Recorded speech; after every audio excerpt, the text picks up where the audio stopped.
Bismillahirrahmanirrahim. Assalamualaikum warahmatullahi wabarakatuh. Kami dari kelompok 8 izin memaparkan materi mengenai analisis biaya dan volume. Sebelumnya izin memperkenalkan diri. Nama saya adalah Apeliana dan di sini ada teman saya Diana Feriska Putri, ada Rosmalinda dan ada Priyansyah. Materi selanjutnya akan disampaikan oleh Priyansyah. Untuk Priyansyah dipersilahkan.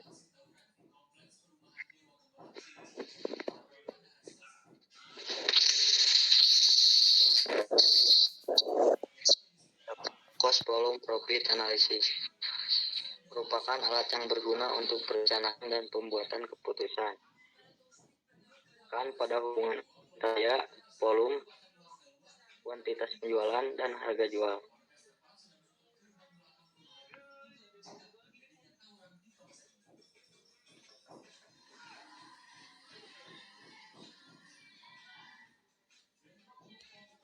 Strategi berbasis biaya. Pertama, manajemen strategi itu proses yang mengelola dan mengimplementasikan strategi dalam penyediaan customer value terbaik demi mewujudkan tujuan perusahaan. Strategi yang dipilih untuk mewujudkan tujuan organisasi melalui misi perusahaan. Keunggulan biaya yaitu strategi kompetitif yang menyebabkan perusahaan sukses dengan membuat produk atau jasa pada biaya yang paling rendah dalam industri.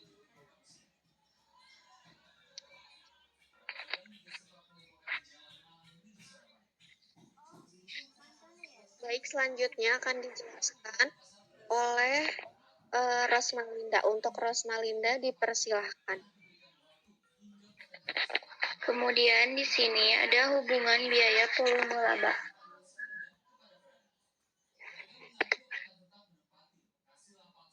Jumlah produk yang dihasilkan perusahaan selama suatu periode tertentu akan memiliki hubungan langsung dengan besarnya biaya yang dikeluarkan perusahaan. Besarnya biaya yang dikeluarkan perusahaan tersebut pada saat dipertemukan dengan nilai penjualan produk yang dihasilkan perusahaan selama satu periode akan mempengaruhi secara langsung besarnya laba yang diperoleh perusahaan.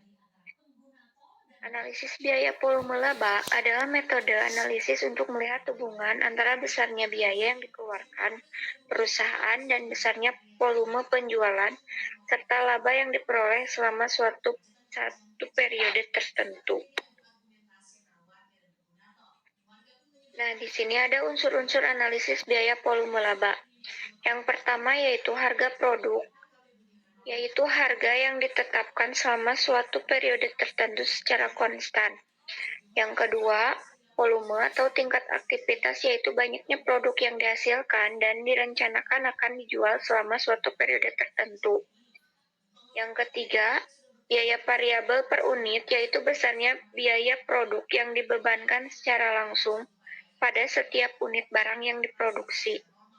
Yang keempat yaitu total biaya tetap, yaitu keseluruhan biaya periodik selama suatu periode tertentu. Dan yang kelima yaitu bauran produk yang dijual, yaitu proporsi relatif produk-produk perusahaan yang akan dijual.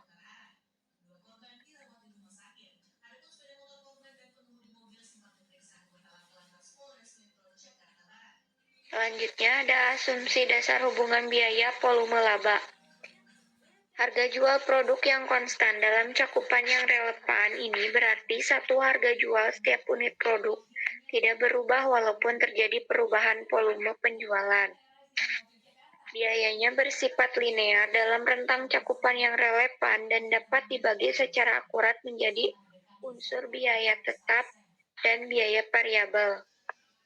Jumlah biaya variabel per unit konstan dan jumlah biaya tetap total juga harus konstan. Dalam perusahaan multiproduk, bauran penjualan tidak berubah. Jumlah unit yang diproduksi sama dengan jumlah unit yang dijual. Ini berarti jumlah persediaan tidak berubah.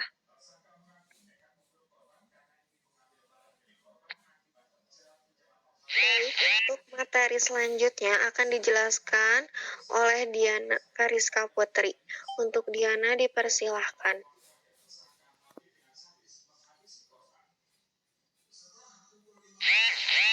Margin kontribusi. Margin kontribusi adalah selisih antara nilai penjualan dengan biaya variabelnya. Jumlah tersebut akan digunakan untuk menutup biaya tetap dan menghasilkan laba periode tersebut. Semakin besar margin kontribusi yang diperoleh perusahaan dari setiap unit produk yang dijualnya, maka semakin cepat perusahaan menutup biaya tetapnya dan mencapai laba yang diinginkan. Dan juga semakin kecil margin kontribusi yang dihasilkan dari setiap unit produk yang dihasilkannya, semakin lama perusahaan menutup biaya tetapnya dan mencapai laba yang diinginkan.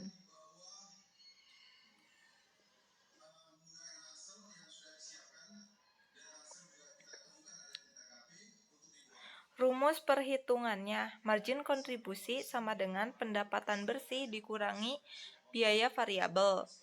Manfaat margin kontribusi dalam pengambilan keputusan perencanaan laba. Margin kontribusi berfungsi untuk menghitung seberapa besar tingkat pengembalian modal yang telah dikeluarkan perusahaan.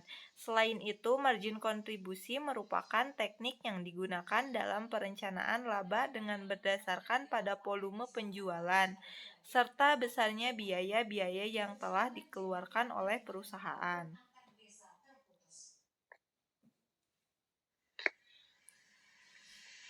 Lanjut ke titik impas. Titik impas adalah volume penjualan yang harus dicapai agar perusahaan tidak mengalami kerugian tetapi juga tidak memperoleh laba sama sekali. Untuk rumusnya itu titik impas sama dengan break-even point atau disingkat BEP, unit sama dengan biaya tenaga tetap, yaitu harga per unit biaya variabel dibagi unit.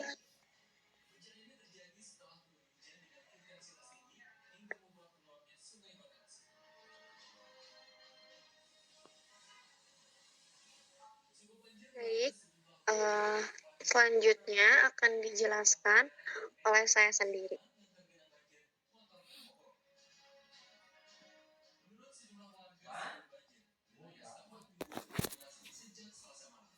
Boleh ya Teh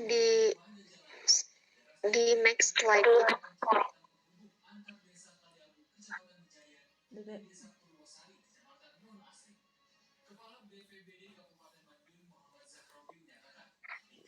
Baik, selanjutnya.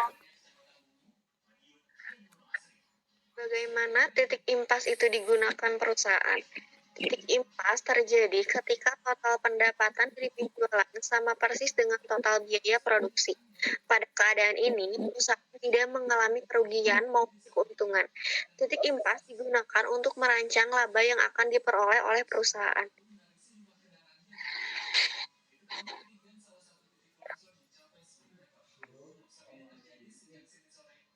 Terima kasih. Sekian dari kelompok kami. Mohon maaf apabila ada kekurangan. Wassalamualaikum warahmatullahi wabarakatuh.